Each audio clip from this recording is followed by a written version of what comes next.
So I want to take you on this glacier slideshow. This is kind of like showing you my summer vacation thing, the summer many years ago. But that's me in the Valley of the Ten Peaks up in British Columbia. And you can see all these slides of snow coming down from mountains where the mountains don't really allow the snow to stick. By the way, notice the sedimentary rock layers going back and forth across the mountain. It's pretty obvious here. But this stuff down here that looks like it's a bunch of rock debris, that's actually a glacier right there.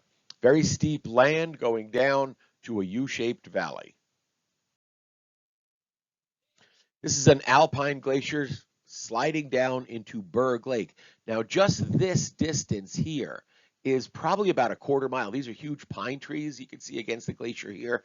So this glacier sliding down carves off icebergs you can see floating in the water right here. Pretty amazing place.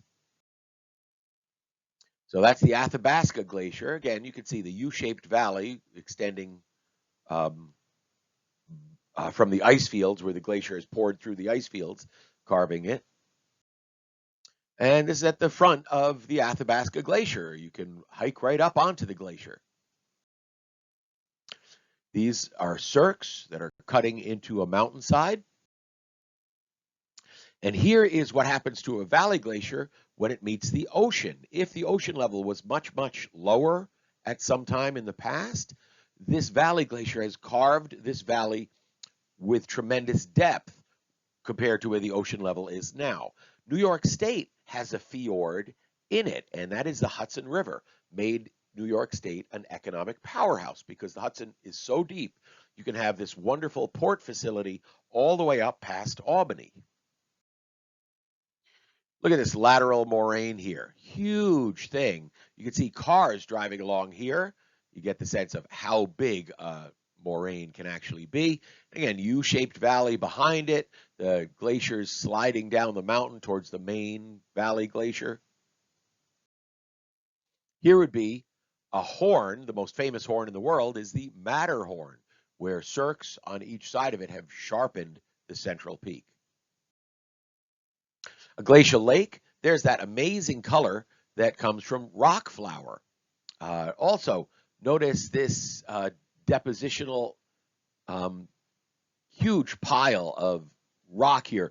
Very often you'll have something called an alluvial fan spreading out into a lake, but that would be pretty flat, looking very much like a delta. This is an alluvial cone because it's attached to such a steep area. Here's a U-shaped valley. This is along the valley floor, and be careful the kind of weird creatures you might find along that valley floor. Yeah, that's me. Here I am again, walking out, and look at the glaciers pouring down here. This glacier is more than a mile away from me. It doesn't even seem like that on the picture. But this moraine is a huge pile. Again, it has to be at least a quarter mile or more away from me. This valley floor is absolutely vast. Again, what a beautiful picture of the U-shaped valley floor there. And the glacial lake, made that color by rock flour, ground up by the glacier. If you see a lake of that color in glacier country, you know there's an active glacier feeding it. Here's a hanging valley. The glacier in the middle of this valley used to be up to this level. And so the lowest this tributary valley could ever carve was right down to here. Once the glacier melted a short time ago, this valley has not had time to carve itself down to the level of the valley floor. So we regularly have things like hanging valleys. Here's a glacial erratic. Ever see a rock that big? You know it had to have been a glacier.